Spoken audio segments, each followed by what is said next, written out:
नमस्कार साथियों, स्वागत है आप सभी का आपके अपने यूट्यूब चैनल बातें कानून की। साथियों, बातें कानून में आज हम लोग बात करने वाले हैं नेशनल सिक्योरिटी एक्ट यानी राष्ट्रीय कानून, जो कि रासुका है, जो कि प्रिवेंटिव डिटेंशन लॉ है, जो कि हमारे देश में इसका इस्तेमाल किया जाता है उन व्यक्तियों के खिलाफ जिनकी वजह से पब्लिक सेफ्टी या पब्लिक ऑर्डर को खतरा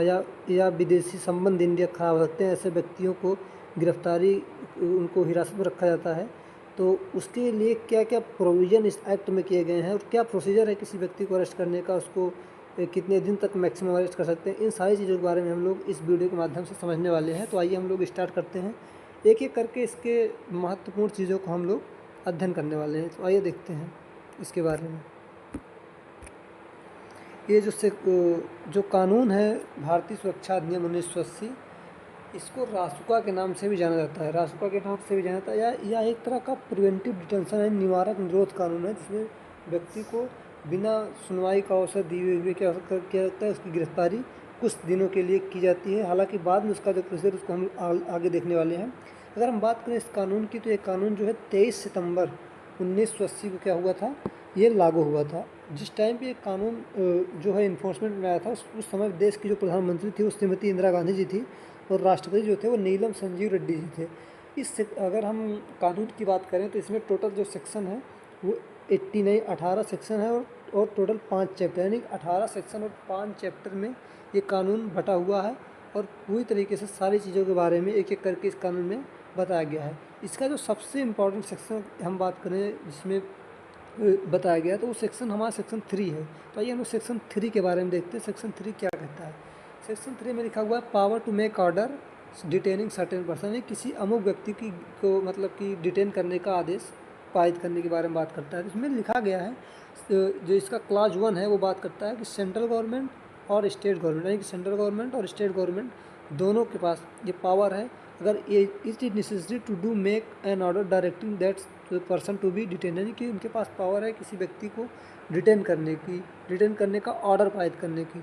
तो ये ऑर्डर कब पारित करते हैं, तो with a view preventing him from acting any manner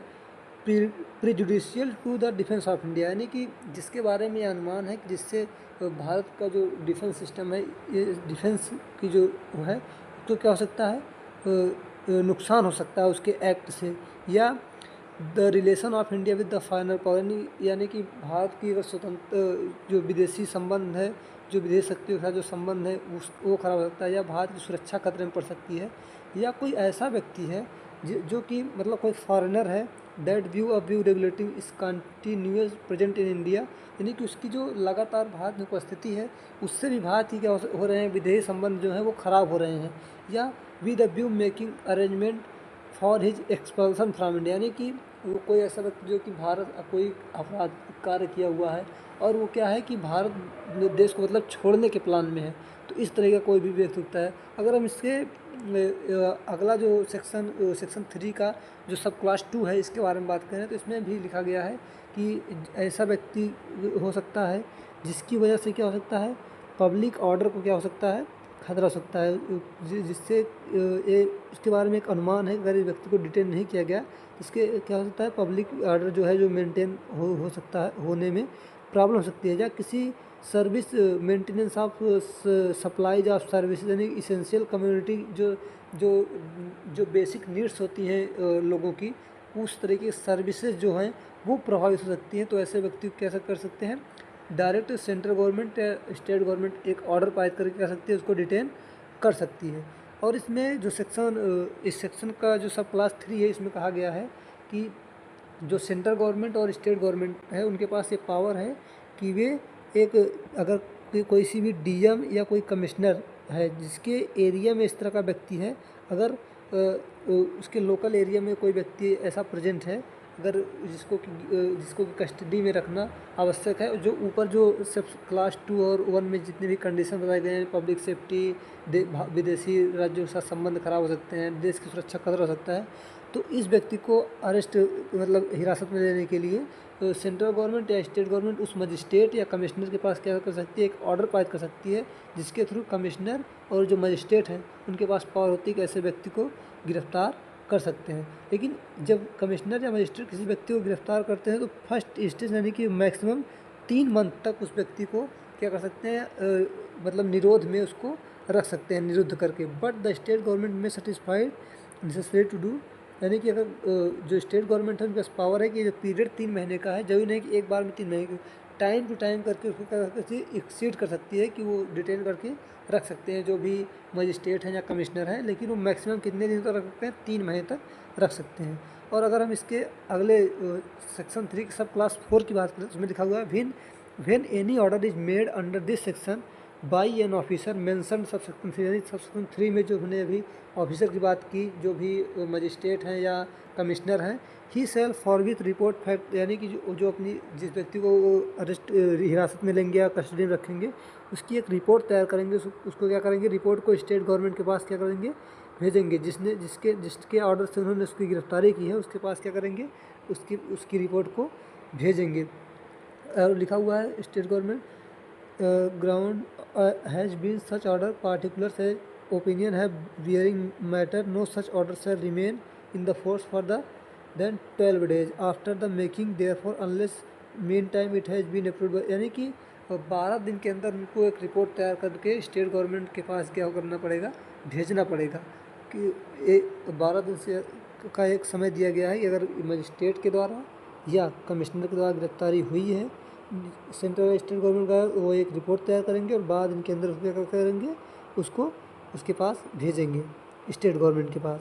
और इसमें जो सब क्लास 5 में अगर देखें लिखा हुआ है when any order is made और approved by the state government under this section, यानी कि इस सेक्शन में जो सेक्शन 3 में जो भी स्टेट गवर्नमेंट या सेंट्रल गवर्नमेंट द्वारा ऑर्डर दिया गया है, तो इसमें जो स्टेट गवर्नमेंट है उसके पास ये है लाइबिलिटी एक तरीके से उसकी है कि वो 7 दिनों के अंदर एक रिपोर्ट तैयार करके उसको क्या करेगी, सेंट्रल गवर्नमेंट के पास क्या करेगी, भेजेगी कि किस ग्राउंड के आधार पर हमने किसी व्यक्ति की गिरफ्तारी का ऑर्डर दिया है और मजिस्ट्रेट द्वारा उसको गिरफ्तार किया गया, तो उसका ऑर्डर क्या करेगा, वो सेंट्रल गवर्नमेंट के पास क्या करेंगे, रिपोर्ट करेंगे। ठीक है, तो सेक्शन 3 के बारे में आप ये समझ गए। सेक्शन 3 बात करता है कब किसी व्यक्ति की गिरफ्तारी की जाएगी, तो गिरफ्तारी करने का आदेश सेंट्रल गवर्नमेंट पारित कर सकती है, स्टेट गवर्नमेंट पारित कर सकती है। स्टेट गवर्नमेंट या सेंट्रल गवर्नमेंट के आदेश पर कोई भी जिस मजिस्ट्रेट है या कोई भी कमिश्नर है जिसके लोकल ज्यूडिक्शन में वो व्यक्ति प्रेजेंस है, जिसकी प्रेजेंस से देश की एकता को अखंडता को खतरा हो सकता है, विदेश संबंध खराब हो सकते हैं, पब्लिक ऑर्डर मेंटेनेंस में प्रॉब्लम हो सकती है, बेसिक नीड्स जो है लोगों की पूरी होने से उस सर्विसेज जो है इफेक्ट पड़ सकती हैं, जिसके लिए गिरफ्तारी का ऑर्डर कर सकते हैं, पारित कर सकते हैं। और जब गिरफ्तारी का ऑर्डर जो होगा तो जो भी अगर डीएम जो भी जुडिशियल मजिस्ट्रेट या जो भी कमिश्नर द्वारा गिरफ्तारी हुई तो 12 दिन के अंदर वो अपनी रिपोर्ट किसको देंगे, स्टेट गवर्नमेंट को देंगे। और स्टेट गवर्नमेंट के द्वारा ऑर्डर आए और स्टेट गवर्नमेंट की जिम्मेदारी है कि वो 7 दिनों के अंदर अपनी एक रिपोर्ट क्या करेगी, सेंट्रल गवर्नमेंट के पास उसे किस ग्राउंड पर उसकी गिरफ्तारी हुई उसको क्या करेगी, भेज देगी। ठीक है, और इसका अगर हम बात करें सेक्शन 4 क्या करता है, सेक्शन 4 बात करता है एग्जीक्यूशन ऑफ डिटेंशन ऑर्डर। जो डिटेंशन ऑर्डर जो कोर्ट के द्वारा जो स्टेट गवर्नमेंट या सेंट्रल गवर्नमेंट के द्वारा दिया जाएगा उसका जो एग्जीक्यूशन होगा वो किस तरीके से होगा, उसका एग्जीक्यूशन का सेम प्रोसीजर होगा जो हमारी सीआरपीसी पहले थी, अब जो बीएनएसएस आ गया है उसके जो प्रोसीजर बताया गया किसी व्यक्ति को अरेस्ट करने का, सेम उसी तरीके से होगा। बट यहाँ पे एक देखने की बात है कि डिटेंशन ऑर्डर है तो यहाँ उस व्यक्ति को क्या होता है, कुछ फंडामेंटल राइट्स का क्या हो सकता है, वायलेशन हो सकता है। जैसे कि हमारे कॉन्स्टिट्यूशन में कहा गया है कि किसी व्यक्ति को गिरफ्तार करेंगे 24 घंटे अंदर मजिस्ट्रेट पास जाना है, लेकिन जब इस एक्ट के तहत किसी की गिरफ्तारी होगी तो उसके 24 घंटे के अंदर मजिस्ट्रेट के पास ले जाना जरूरी नहीं है, और ना ही उसको किसी भी प्रकार के किसी भी अधिवक्ता से उसको मिलने नहीं, किसी भी पर्सनल वकील से उसको नहीं मिलने जाएगा। ये सब चीज़ें क्या होती हैं, इसका वायलेशन होगा। जरूरी नहीं है कि अब डिटेंशन ऑर्डर है ना कि ये अरेस्ट ऑर्डर है कि आपको और आपकी जो गिरफ्तारी हुई है ये इसके लिए आपको सीधा कोर्ट के पास पेश नहीं किया जाएगा। इसका प्रोसीजर थोड़ा अलग रहता है प्रोसीजर लॉ के अलावा। अगर हम उस प्रोसीजर के बारे में अभी नेक्स्ट सेक्शन में आएगा तो हम आपको बता देंगे। तो ये बढ़ते हैं नेक्स्ट सेक्शन की और सेक्शन है ये रेफरेंस टू एडवाइजरी बोर्ड। तो जो व्यक्ति गिरफ्तार किए जाते हैं उनको एडवाइजरी बोर्ड के पास लिया जाता है। और एडवाइजरी बोर्ड जो है, एडवाइजरी बोर्ड हमने इसमें मेंशन नहीं किया, और सेक्शन 9 में एडवाइजरी बोर्ड की बात की गई है। जो सेक्शन 9 है इसमें आप देखेंगे तो एडवाइजरी बोर्ड के बारे में बताया गया है। तो एडवाइजरी बोर्ड जो होता है वो एक 3 सदस्यीय क्या होती है, कमेटी होती है, वो 3 सदस्य उसमें शामिल होते हैं। और जो सदस्य होते हैं इनकी योग्यता क्या होती है, तो इनकी योग्यता या तो हाई कोर्ट के वो जज हों, या उसके जज रह चुके हों, रिटायर हो चुके हैं, या उसका जज बनने की योग्यता रखने वाले व्यक्ति होते हैं। और इनका जो अपॉइंटमेंट होता है, जो कमेटी गठित होती है, वो सेंट्रल गवर्नमेंट या स्टेट गवर्नमेंट के द्वारा जब भी समझते हैं, जब भी आवश्यकता होती है तो इस तरह की कमेटी किया जाता है, गठन किया जाता है। ठीक है, तो कमेटी गठन के बाद सेक्शन 9 में हमने आपको बता दिया। अब सेक्शन 10 में दिया गया है कि रेफरेंस टू एडवाइजरी बोर्ड। इसका अगर हम प्रोसीजर पढ़ते हैं, क्या लिखा हुआ है, तो save as otherwise expressly provided in this act in every case where a detention order has been made under this act the appropriate government shall within the 3 week, यानी कि जिस व्यक्ति को डिटेन किया गया है उसको 3 वीक के अंदर, within the 3 week from the date of the detention of a person under the order place before the advisory board constituted by under, मतलब कि देखिए इसमें लिखा भी है सेक्शन 9 के तहत जो अभी हमने कमेटी की बात बताई, तो 3 सप्ताह के अंदर, ये बहुत इंपॉर्टेंट चीज़ है, जिस व्यक्ति को गिरफ्तार किया जाएगा उसको विद इन 3 वीक, 3 सप्ताह के भीतर उसको एडवाइजरी बोर्ड के सामने क्या किया जाएगा, प्रस्तुत कर दिया जाएगा। ठीक है, तो जब एडवाइजरी बोर्ड के सामने प्रस्तुत किया जाएगा तो उसका प्रोसीजर क्या होगा, उसको नेक्स्ट सेक्शन में बताया गया, सेक्शन 11। जब प्रोसीजर क्या होगा, जब व्यक्ति को 3 सप्ताह के भीतर एडवाइजरी बोर्ड के सामने ले जाया जाएगा, तो एडवाइजरी बोर्ड जो है वो देखेगी उसको, जिस व्यक्ति को गिरफ्तारी जो डिटेन किया गया है, तो किस ग्राउंड पे डिटेन किया गया, उसके डिटेंशन आर्डर को ये क्या करेंगे, उसको चेक करेंगे। और वो जो एडवाइजरी बोर्ड के पास ये पावर है कि वो जो जिस व्यक्ति को डिटेन किया गया है उसको भी अपनी बात कहने का मौका दे सकते हैं, कि वो भी अपनी बात इनके सामने कह सकता है। बट ये ज़रूरी नहीं है, इनकी इच्छा है, लेकिन यहाँ पे वो किसी भी एडवोकेट वगैरह को नहीं कर सकता है अपने लिए। यहाँ पे एडवाइजरी बोर्ड ग्राउंड को देखिए, अगर ग्राउंड में सही पाया जाता है कि हाँ जिस व्यक्ति को डिटेन किया गया है उसके खिलाफ सफिशिएंट कॉज है उसको डिटेन करने का, तो उसका जो डिटेंशन ऑर्डर है वो जारी रहेगा। वो उसको क्या कर सकती है, अप्रूव कर सकते हैं उसको डिटेन की जो वो ऑर्डर, वो जो कोर्ट के द्वारा वो जो भी स्टेट गवर्नमेंट या सेंट्रल गवर्नमेंट के आदेश पर जिसकी गिरफ्तारी हुई है वो डिटेंशन ऑर्डर बढ़ जाएगा। लेकिन अगर एडवाइजरी बोर्ड को लगता है कि जिस व्यक्ति को डिटेन किया गया है सफिशिएंट कॉज नहीं है उसको गिरफ्तार करने का, तो सफिशिएंट रीजन नहीं है, से जो भी सेंट्रल गवर्नमेंट या स्टेट गवर्नमेंट ने उसको गिरफ्तार किया है, तो उसको क्या कर सकती है, रिहा करने का ऑर्डर भी ये एडवाइजरी बोर्ड जो है वो दे सकती है। और जो एडवाइजरी बोर्ड के जो 3 मेंबर होते हैं, अगर मान लीजिए इनमें सहमति नहीं बन पा रही है किसी मुद्दे को लेकर, तो इसमें वोटिंग के माध्यम से होता है, कि जिसमें ज़्यादा लोग पसंद, अगर 3 लोग का सदस्य का वो है बना है कमेटी, जो भी समिति बनी हुई है, तो उसमें एडवाइजरी बोर्ड के अगर 2 मेंबर्स चाहते हैं कि हाँ इसको छोड़ दिया जाए तो उसको छोड़ दिया जाएगा। लेकिन अगर वैसे समय सहमति नहीं बन पाती है तो वोटिंग के माध्यम से इसमें सहमति बनाई जाती है। नेक्स्ट सेक्शन अगर देखें हम, तो action upon the report on the advisory board, यानी एडवाइजरी बोर्ड क्या करेगी, एक्शन क्या लेगी, तो in any case where the advisory board has reported there is opinion, या वो जो हमने अभी आपको बताया सेक्शन 12 वही बात कर रहा है कि सफिशिएंट कॉज है तो गिरफ्तारी का ऑर्डर बढ़ सकता है, उसका जो डिटेंशन ऑर्डर है वो बढ़ सकता है, और दिए तो उसको गिरफ्तार के मतलब कि डिटेन करके रखा जा सकता है। लेकिन सफिशिएंट कॉज नहीं मिलता है तो एडवाइजरी बोर्ड उसको रिहा करने का आदेश दे सकती है। ठीक है, अब हम बात करते हैं सेक्शन 13। तो सेक्शन 13 में बात करता है maximum period for the detention, यानी कि किसी जिस व्यक्ति को भी नेशनल सिक्योरिटी एक्ट यानी कि राष्ट्रीय सुरक्षा कानून जो रासुका के तहत गिरफ्तारी होती है, तो मैक्सिमम क्या पीरियड है, तो 12 महीने तक के लिए उसको क्या कर सकता है, गिरफ्तार किया जाता है। The maximum period for which any person may be detained in pursuance of any detention order which has been confined under section 12, यानी कि सेक्शन 12 में जो अगर 12 में अगर उसको नहीं छोड़ा गया तो उसका डिटेंशन ऑर्डर जो है 12 महीने तक क्या सकता है, बढ़ सकता है एक बार में। From the date of the detention provided that nothing contain in this section shall affect the power of appropriate government to revoke modify, यानी कि 12 महीने तो बढ़ सकता है, लेकिन वो एप्रोप्रिएट यानी स्टेट गवर्नमेंट और सेंट्रल गवर्नमेंट के पास क्या होती है, पावर होती है कि इस 12 महीने के भीतर कभी भी किसी भी समय क्या कर सकती है, उसको इस ऑर्डर को क्या कर सकती है, मॉडिफाई कर सकती है, रिवोक कर सकती है, ख़त्म कर सकती है। वो गवर्नमेंट के पास है कि उसको कभी भी उसको क्या कर सकती है, छोड़ा जा सकता है उस व्यक्ति को, जब भी लगता है कि हाँ जिस रीज़न से उसको गिरफ्तार किया गया था वो रीज़न फुलफ़िल हो गया, या वो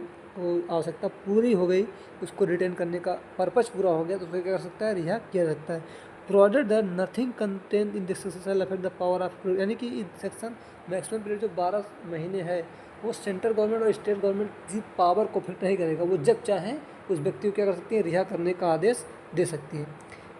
वही सेक्शन 14 में वही बात की गई, डिटेंशन ऑर्डर में भी एनी टाइम रिवोक्ड और मॉडिफाइड। डिटेंशन ऑर्डर है, कभी भी ख़त्म किया जा सकता है। अब आप मोटी मोटा अगर हम बात करें तो अभी हमने जो जो पढ़ा उसको सुपर फास्ट रिविजन करना हो तो अब हम लोगों ने क्या क्या पढ़ा। सबसे पहले हम लोगों ने पढ़ा सेक्शन 3। क्या पढ़ा? सबसे पहले हमने पढ़ा सेक्शन 3 पढ़ा, सेक्शन 4 पढ़ा, ठीक है। सेक्शन 3 क्या कहता है? सेक्शन 3 में है कि ग्राउंड बताया गया है कि किस ग्राउंड पे गिरफ्तारी होगी, किसके आदेश से रहता है। तो सेंट्रल गवर्नमेंट, स्टेट गवर्नमेंट या सेंट्रल और स्टेट गवर्नमेंट के बिहाफ पे या आर्डर पे कोई भी डिस्ट्रिक्ट मजिस्ट्रेट या कमिश्नर क्या कर सकता है, गिरफ्तारी किसी व्यक्ति की कर सकता है। अब क्या होगा, गिरफ्तार जो व्यक्ति किया गया है, गिरफ्तार किए गए व्यक्ति को जो है, जो अगर जिस जुडिशल मजिस्ट्रेट या कमिश्नर के द्वारा गिरफ्तार किया गया है तो क्या उसके पास वो है, तो 12 दिन के अंदर क्या करती है, अपनी रिपोर्ट क्या करती है, उस स्टेट गवर्नमेंट के पास भेजती है। और स्टेट गवर्नमेंट क्या करता है, स्टेट गवर्नमेंट जो होता है वो उसके पास है कि वो जो अपनी रिपोर्ट है उसको सेंट्रल गवर्नमेंट को रिपोर्ट करेगा विद इन 7 डेज, यानी 7 दिन के अंदर वो क्या करेगा, 7 डेज क्या करेगा, वो उसके पास क्या करता है, रिपोर्ट करता है सेंट्रल गवर्नमेंट के पास। अगर यानी स्टेट गवर्नमेंट क्या करेगी, 7 दिनों के अंदर क्या करेगी, सेंट्रल गवर्नमेंट के पास क्या करेगी, रिपोर्ट करेगी। और अगर हम देखेंगे सेक्शन 4 में क्या है, तो सेक्शन जो हमारा 4 है इसमें है कि प्रोसीजर क्या होगा, तो प्रोसीजर वही CRPC या BNSS का फॉलो होगा। फिर हमने पढ़ा सेक्शन 9 में क्या है, सेक्शन 9 में वो एडवाइजरी बोर्ड की बात की गई। जो एडवाइजरी बोर्ड का गठन कौन करेगा, सेंट्रल गवर्नमेंट या स्टेट गवर्नमेंट करेगी। कितने मेंबर होंगे, 3 मेंबर होंगे। और इसमें फैसला कैसे लिया जाएगा, तो अगर सहमति नहीं बन पाएगी तो वोटिंग के आधार पर लेगा। एडवाइजरी बोर्ड के पास क्या पावर होती है, एडवाइजरी बोर्ड जो है वो ग्राउंड देखती है, किस ग्राउंड पे डिटेंशन ऑर्डर गया है, पारित किया गया है। तो सेक्शन 10 और 11, 12 जो है एडवाइजरी बोर्ड के प्रोसीजर के बारे में बात करता है। तो इसमें अगर एडवाइजरी बोर्ड को सही लगता है तो वो सेक्शन 12 में उसका पावर है कि उससे क्या कर सकती है, अगर डिटेंशन ऑर्डर जो है उसका सफिशिएंट कॉज नहीं है तो उस व्यक्ति को क्या कर सकती है, रिहा कर सकती है। अगर रिहा नहीं करती है तो सेक्शन 13 में कहा गया है कि मैक्सिमम पीरियड क्या हो सकता है, तो मैक्सिमम किसी व्यक्ति को कितने दिनों के लिए गिरफ्तार किया सकता है, तो 12 महीनों तक के लिए क्या किया सकता है, डिटेन करके रखा जा सकता है। लेकिन साथ ही साथ सेक्शन 13 में एक बात यह भी लिखी गई है, जो डिटेंशन ऑर्डर वो 12 महीने का जरूरी नहीं है, वो स्टेट गवर्नमेंट या सेंट्रल गवर्नमेंट पावर है कि जब चाहे तब उस डिटेंशन ऑर्डर को क्या कर सकती है, ख़त्म कर सकती है और उस व्यक्ति को रिहा कर सकती है। वही बात सेक्शन 14 में भी हमारे बताई गई है। तो अब आप इस एक्ट के बारे में अच्छे से समझ जाएंगे। मिलते हैं नेक्स्ट वीडियो में, तब तक के लिए जय हिंद। अगर आपको इस एक्ट के बारे में कुछ और भी जानना होगा तो आप इसके बारे में हमें कमेंट बॉक्स में बता देंगे, तो हम उसके नेक्स्ट वीडियो में आपको समझा देंगे, या पॉसिबल होगा तो कमेंट बॉक्स में उसका आंसर आपके को कर दिया जाएगा। बाकी इसमें और भी सेक्शन है, वो इतने ज़रूरी नहीं, इसलिए हम लोग उस सेक्शन को उठाया भी नहीं। लेकिन सेक्शन 9 है जो इस PDF में हमने ऐड नहीं किया, बट उसको हमने आपको समझा दिया है। आप चाहेंगे उसको देख भी सकते हैं, कोई दिक्कत नहीं है। ठीक है, मिलते हैं नेक्स्ट वीडियो में।